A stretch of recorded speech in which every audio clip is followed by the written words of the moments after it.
Welcome back.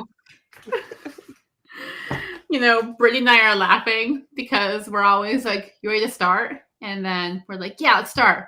And then once she clicks start, we have a 3-second countdown. I'm like, no, I have to ask you this. And then we're live. So now we're here. Anyways, I wanted to ask you, you said like this chapter really boiled down into like this one thing. What was that one thing that you were saying? The idea of a true self versus a contingent self. Mm-hmm. And I think the that's contingent.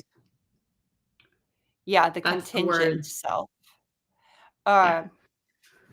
Which we're going to be diving into. Oh, we will.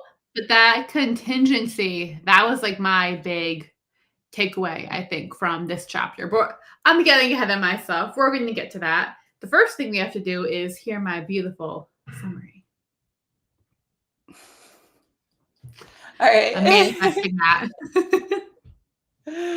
Okay. All right. So 2-minute summary. Let's do it. All right. Setting the clock. 3, 2, 1, go. All right. Chapter 8 talked about how to authentically be yourself in the world and navigating different contingencies that come with it through external pressures, right?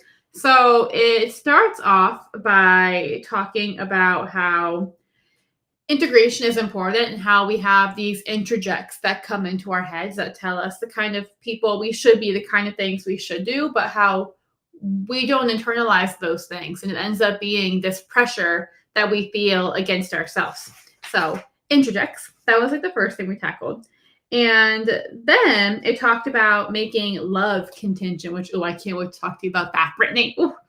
Talking about how love becomes contingent when we use different framings and in our interactions too. If we end up like trying to get people to behave or listen to us by withdrawing our love or using punitive things, then we're making love contingent and we're going to hurt ourselves in the long run. Then, moving on, it talked about the ego involvement, which is when people's feelings of worth depend upon the outcomes that they experience. And it looked at how that occurs and why that occurs. And then it ended up moving into how you can kind of reframe in your mind how you think about something to be able to process it, and how self-esteem can also become contingent, and how we end up having this kind of feeling where we feel like we have to be better than others rather than simply being good and worthy like others, and how praise does not always do what we hope it will do. And I'm only on page 121. And then it talked about emotions and owning your emotions. I think that was pretty good. If this book had headings, I think I would have hit them. Yeah. So why don't you just write in headings? I should. That's an interject. I can do that if I prioritize that in my schedule. But we're currently in the stage where Brittany was telling me I showered, like my hair is wet because I showered, because you get in the shower when you can. And I'm in the stage of life now with my baby where my inner dialogue is pick the most basic need, right? Yeah. And I go with that one. Mm-hmm. So typically it is cleanliness, because I got a reflux baby. Or it's eating, because if you are a breastfeeding mom, you know that struggle. Or it's sleep, because my baby's very fond of the hours of 3 to 6 a.m. and gets FOMO about missing out on all that happens during those times. He's so cute. He's just there. He's just like looking around, smiling. And I'm like, go to sleep. Right. They're so happy between the hours of 3 to 6, but by the hours of like noon to 3, they're little monsters. About it. Very adorable, but man, I'll never forget that. It's funny too, because my baby, I brought him to my sister's house yesterday, and her baby started to scream and cry. She's teething. And then my baby like jumped and like curled into me. And I'm like, buddy, this is you though. Like you do this all Yeah. the time. Yeah, for real. Yeah. Okay. All right. Chapter You 8. ready to summarize? Yep. All right. On your mark, get set, go. Okay, so in chapter 8, the self in a social world really looked at what happens when we pit autonomy against relatedness or belonging. And that is using belonging, using relatedness, using love to control. And DC describes an intrinsic self, and that is the self that just develops in accord with its nature. And it is an like a self-organizing self that it's going to follow its natural tendencies, which is to be um, really to be thoughtful and carry on the interests of its social world, because we are as a species, we are concerned about our evolution and our ability to prosper and grow. Um, yeah. So the true self is um, it is just naturally wanting to benefit society. And we see that true self become influenced and can become dark, have like a shadow come over it when it's heavily controlled by society, which one way that society tries to control the self. Oh, what? Nah, for real? You That was timed out. terrible. No, that was That's why not. I'm I feel writing, like bro. we always take different takes. Did you write the summary or you were just talking? No, I was just talking. See, Oh, yeah. that's what See, like, I there's so do. many different points. Huh? I know. There's so many different points. Ego involvement, But I touched contingent upon versus those things. non-contingent self. What? So I feel like between the two of us, people get a good gist about what happened. Yeah, So I agree. to start, why don't we talk about one of the big things in this chapter, which are introjects. Tell the lovely people what an introject is, Britt. Okay, so an introject is a part of oh gosh. Okay, so an introject is a thought or pressure that comes or that is introjected into your motivation by society. So a really good example that that DC used was the lawyer's son who or actually no, it was a business owner's son. So the business owner's son takes over the family business, but his intrinsic self, his inherent self, doesn't really want to. He feels pressured by the family. The idea of taking over the business is an introject. It's not something that can be fully integrated into that son's personality and person because he's only half-heartedly in it. He doesn't really Mhm. want to do it. Yeah. So when things are forced, ideas, beliefs, values, when they are introjected, they're not really integrated into who we are and our beliefs and our values. So introject is like half-heartedly believing in something, where integration is we integrate it into who we are.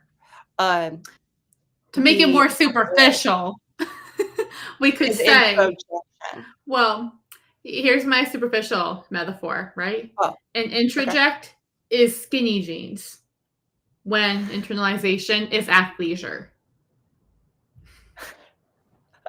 I like right? that. I feel like we're Yeah, onto something with that one. yeah. So for me, um, what would okay, so an introjection for me would be that an introjection for me is that I put the key on the hook so my husband can find it when he needs it. And, I didn't really understand why I couldn't just leave the key on the counter or leave the key out and about where it's visible, until my husband got very angry. And Episode said 2, season 1. episode 2, and it disrupted one of the podcast episodes, and then it became integrated because I'm like, "Oh, okay, so he really needs me." Like, when I don't put it on the hook, then it is really hard for him to find, and it's really frustrating. And so now I habitually put the key on the hook. That behavior is now integrated. When it was introjected, it was kind of superficially like believed in or superficially Mhm. acted upon. I would only do it sometimes. But once now it's integrated, it is a part of my routine. Yeah. Yeah. I feel the same way about laundry now that I've had a baby, Yeah. you know? Although I don't know because I don't enjoy doing it, right? Like I'm not like, yeah, laundry. But I'm like, oh no, Well, we have nothing clean to wear for the baby. Eek. yeah. I mean, that's a really good point though, because Mhm. not everything that you integrate you're going to enjoy, which he does talk about Yeah. later in the book. Because that leans itself to um the idea that students have to enjoy everything that they learn. True. That's not possible, right? Yeah. But when they integrate the understanding that the learning is important, Mhm. then they have internalized how they're going to need it, how they would use it. They internalize the why. Yeah. I love that. And That's why that's we one of need the to. things that you can do. Yeah, it is to make Increase that motivation. mhm, and make the Okay. learning So, stick. yeah, right. The other thing I want us to talk about is contingent love because this I feel like is my bread and butter. I think for you talk about a lot of neuroaffirming support, and for me, I think I talk a lot about like asset-based lens and unconditional positive regard. And this is also my quote too. So I might go a bit longer with this one. We'll see. We'll see where the quote takes me. But it comes from page 112, and it says, one of the most common approaches to discipline in modern society involves making the provision of love, acceptance, and esteem contingent upon people's behaving in certain ways. This withdrawal of love approach underlies one of the tragic aspects of life, namely that in many circumstances, autonomy and relatedness are turned against each other by people in one-up positions. This does not mean that the needs are by nature antagonistic, only that the social world can capitalize on people's vulnerability to being controlled, to having their autonomy robbed by their need to be related to others. This practice of making love contingent is one of the more controlling ways we can treat children, as well as peers, because it forces them to relinquish autonomy to retain love, and or alternatively, to live as an island. End quote, drop mic, drop book. Right? And that's group contingencies in a nutshell, right? Like, I don't know how many times I did, and I was told when I needed to get the class engaged to be like, I'm not going to move on, or we will go out to recess until everybody picks up their book and puts it here. And then little Ashlyn's like, well, screw this. I don't want to do it. Everybody's like, well, screw you, little Ashlyn, because you're making us late to recess. Right? Mhm. Those systems. Yeah. We isolate and we other our students when we use them. And they're still being used. Like, it's very common to have group contingencies. It's so manipulative. We're playing at our desire to be related and to feel that sense of belonging. And we're using that to control and manipulate. Yeah. Yep. And I mean, it's not like people are doing it on purpose. People just don't like they don't know. I don't think Oh? teachers know. I don't think teachers know the ramifications that come from using that. But you have to think the people in PBIS who do the behaviors and research, they know what they're doing or they wouldn't be using this. Oh, 100%. Yeah, no. I mean, PBIS is an organizing entity. Like, they have researchers. They have a ton of researchers that look into certain things and publish on certain things and certain outcomes. And so they know. PBIS knows. Same with other entities that are like, what would be another behaviorist organization? I wasn't thinking Any behaviors, but I ABA, was thinking Pearson. Oh, yeah. ABA, like Mhm. ABA organizations, companies, practices, they are aware of the ramifications. Yeah. They can't not be. The research has been done since the Yeah. 60s and like is out and publicized and like not just in journals, but like in books. Like Drive was one of the biggest, by Daniel Pink, was one of the biggest books, like top selling books. What, like 10 years ago? That's 10 years ago. Okay. Anyway, so yeah. So group can. I don't think teachers are aware of the ramifications, like the true No, I don't. psychological influence or impact. Yeah. Because when we use group contingencies, or we use the group or belonging or relatedness to motivate or to control, what the biggest message you're telling the brain is that you are really not a part of this group. Yeah. And this is what's tricky too, because when you use these things, they work, right? Like, you might get all the kids to stand in their quiet line if they can't go to recess until little Ashlyn stops talking, right? But what's the cost? Mhm. And if there are alternative ways to get the same result, why not use those? Yeah.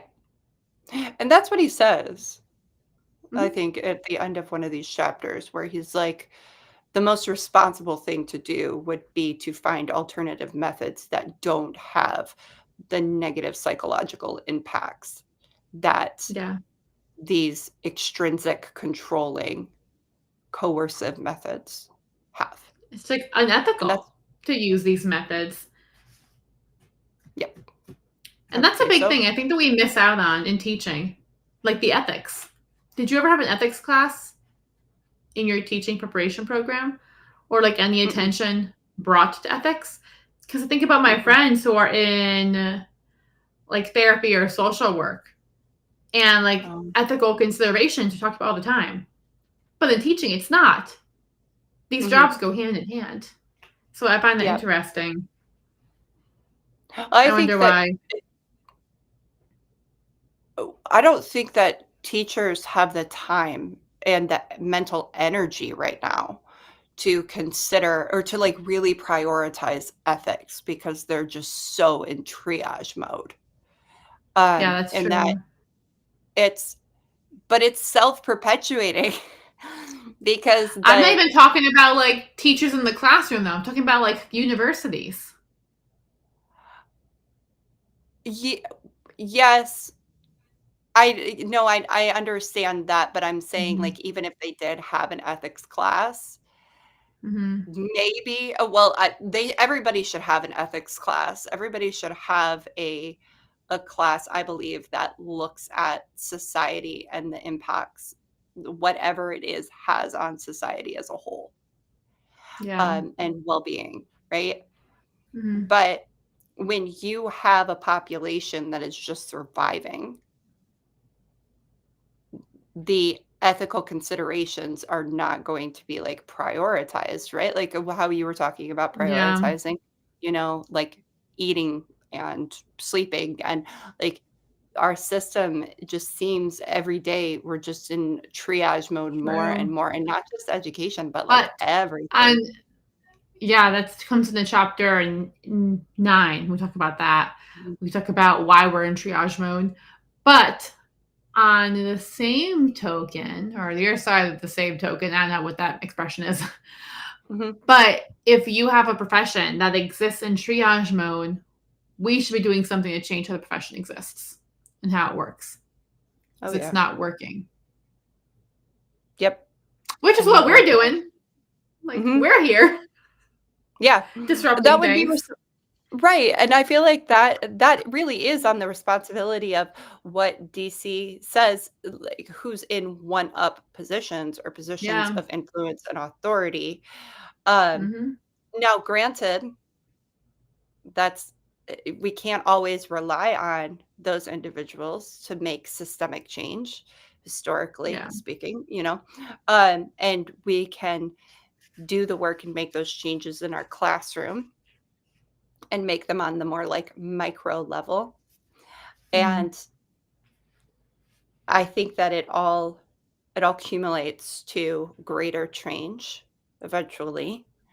Um, but more voices need to be, especially in the spaces that we're in, like social media. Um, that if you've got hundreds of thousands of followers, you really should be having these conversations. I Hmm. I would say that it's like ethically irresponsible to not have the bigger conversations that need to be had about systemic change in education. Hmm. Yeah. Um, so I my quote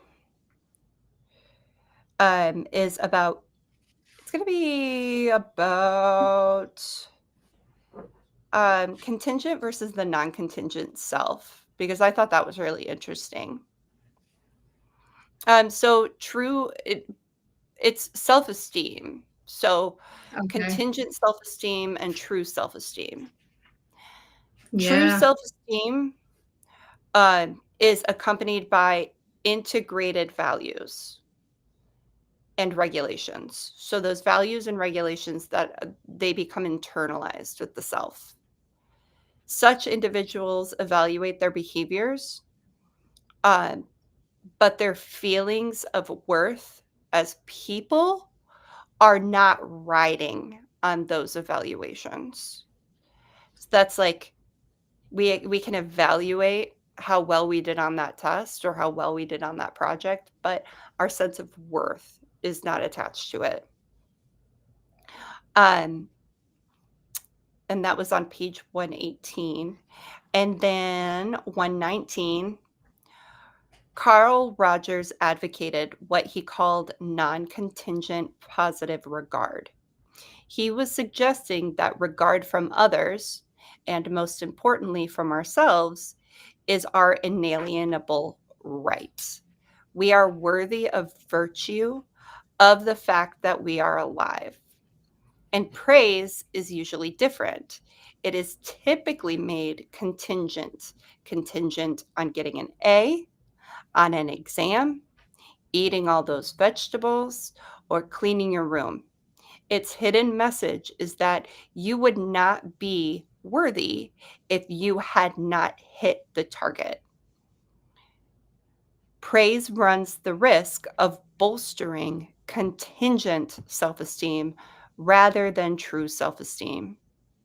And in the process, it strengthens a controlling dynamic in which people become dependent on praise. And I thought that was really interesting because of the way Mm, that we rely on extrinsic motivational methods like grades, um, yeah. getting on, getting the reward, earning the prize, um,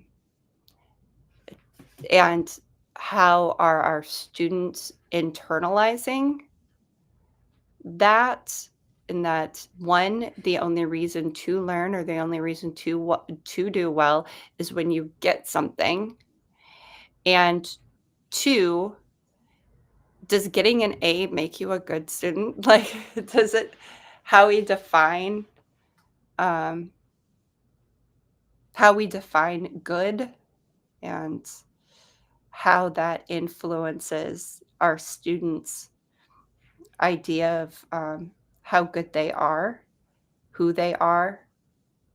Um, those are conversations and questions that we need to be asking, because there are Yeah. different ways to motivate a love of learning and curiosity. We shouldn't be relying on grades anymore. The And this is research. where ego involvement also comes in too, right? Because to be ego involved is when you feel like when you hold these interjects and they become your contingent worth. So the example they gave is like a man is ego involved. If his feelings of worth are dependent on amassing a fortune from work, or a woman is ego involved and her exercise of her feelings of worth are dependent on winning a competition in her health club. That's on Hmm, page 115. You know, yeah. so I feel like for me, I experienced this too, where I feel like I'm ego involved with productivity. Like I feel like I'm not being a good person like a year or so ago if I'm not being productive. So I started observing Sabbath on Saturday. My husband is Seventh day Adventist, and I've been looking more into that. I'm Baptist by nature. And I was like, like this is crazy how hard it is for me to not work and like how much I don't like this. Like the day of rest was not something I enjoyed to begin with. I was just like, I have so much stuff to do and I can't do it right now. Like this is so rough. But now I feel like I've definitely integrated that rest and recognized how Hmm. important it is for me. But I thought it was just so crazy how like I would feel down because I wasn't creating Hmm. something or using my time productively. And maybe Hmm. we can blame the working two full-time jobs at the same time for that, or maybe it's my own psychological things I should talk about in therapy. But whatever. Break I them think down live it's on the podcast. interesting. Yeah, I know, And so, right? How does that make you feel? so right. Well, okay, so I have this thing about hustle culture, right? Yeah. Where and we got into hustle culture in earlier in the book, Mhm. where everything that everything that people do, especially in America, because hustle culture is very big in America, everything that people do has like a monetary value to it. What did it get you? And Yeah. what was that? It was called something specific. But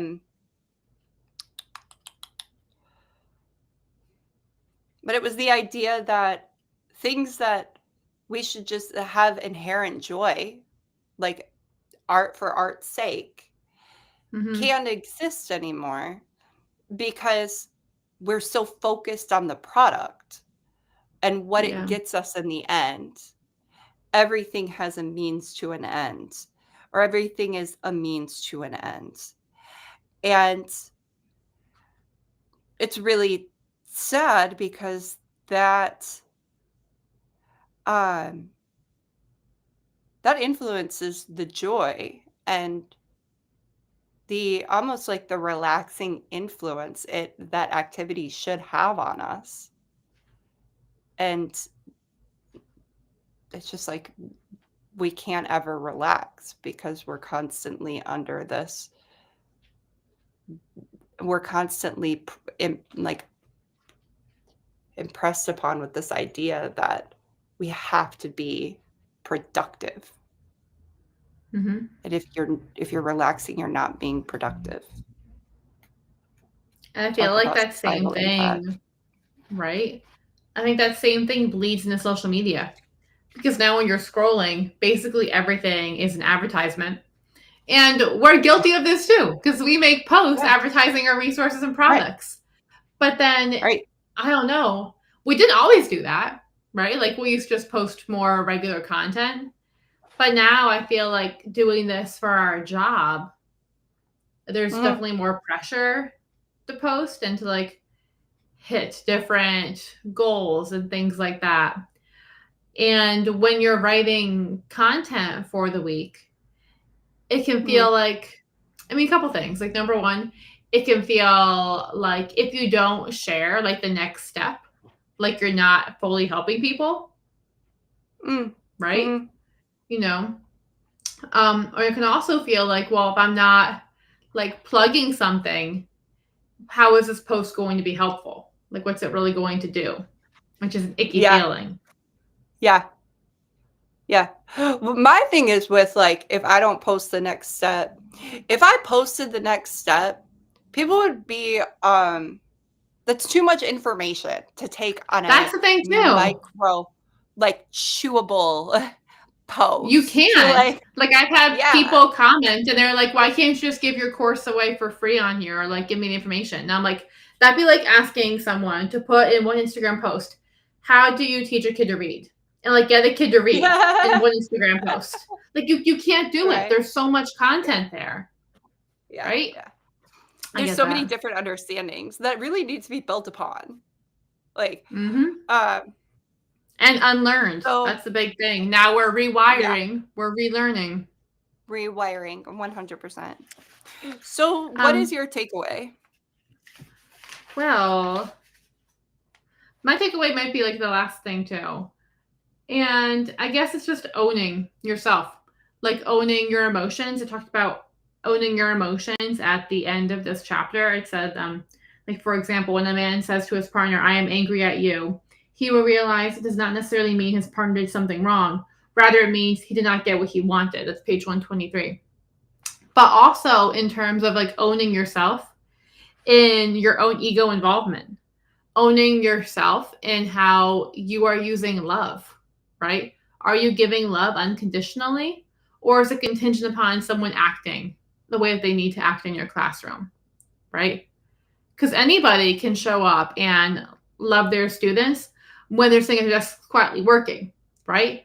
It's hard to have that unconditional positive regard, the unconditional love when someone's having a meltdown and they're throwing crayons, or they're saying, I effing hate you, and then they're eloping out of the school, right? Yeah. You're like, I love you so much right now. I know, but that's when it's so important because they need it. You know, I guess it's don't make love conditional too. Not just that they need it. Your brain needs it. Because if your brain sees them through that loving lens, it means that your brain isn't as threatened by the behavior.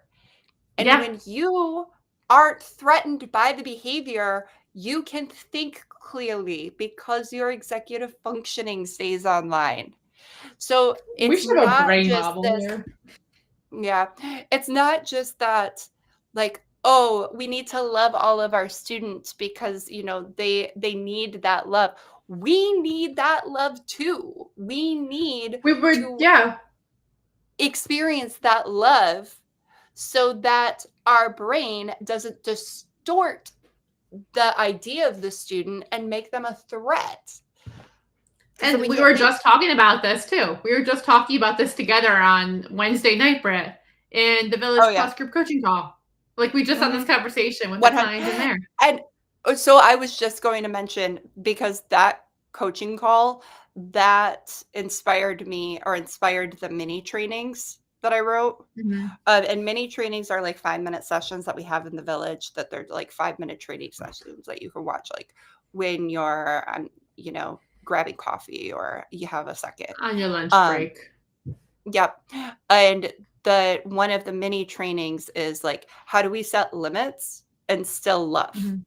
Because that was like a big theme Ooh, from that limitless coaching call. love. Yeah. No, Yeah. Like, how limited do love. we Limited love, limited love with that would limits. be contingent love. Like, so Ah! like, I know. Damn, I had the So alliteration. so like, but that's a huge, huge question. So how do we, you know, we want to love our students. We want our students to love us. We want to be we want them to know that we care about them. But is the way that you're reacting to them, if the way that you're caring about them, or if the desire behind the caring and the love is that so they do what you want, you really have to reflect upon, is that really caring? Like, would you, if you had the choice, would you keep that student in your classroom? Mhm. And if The the answer to answer that is question would no, be yes. if the answer is no, don't fake it till you make it. Now be respectful, but when you fake the like the joy, you fake the kindness, people have a tendency to overcompensate, and that flags a neurodivergent brain. Okay? So don't fake it. Be respectful. Now, you got to keep that lens of that, hey, emotions change and so do relationships. Just because Mhm. you don't like the student right now doesn't mean that you're not going to like that student in like, 2 months to a week, because Yeah. we're emotional beings. Mhm. So be respectful. You got to kind of accept that, you know what, in this moment that you don't like them right now. Okay. Be respectful. Don't beat yourself up about it. Hold the lens that's going to change, that you're going to end up, the brain is so good at empathizing, at finding ways to connect. And that's why everybody's like, Mhm. you need to build a relationship. You need to build a relationship. So respect, hold the lens that it's going to change. And remember that the more that you care and you empathize with that student, the less likely you're going to see them as a threat. I know that I kind of like Yeah. roller coastered that, but I love the I thought it was ride. Hands in the air the whole thanks. time. And Yeah. I want to be in on that blog post with you and on that mini Oh training yeah. with you. I'm like, I want to co-write this with you, Britt. This sounds so Oh fun. yeah. Rock on. All right, Yeah. guys. I hope you feel remoralized. That was the most like low Yeah, key I know. way to say that. I hope And you feel remoralized. re-energized. I hope you And feel re-energized. remoralized and re-energized. Yes, we And do. until next And time. we'll see you then. Bye.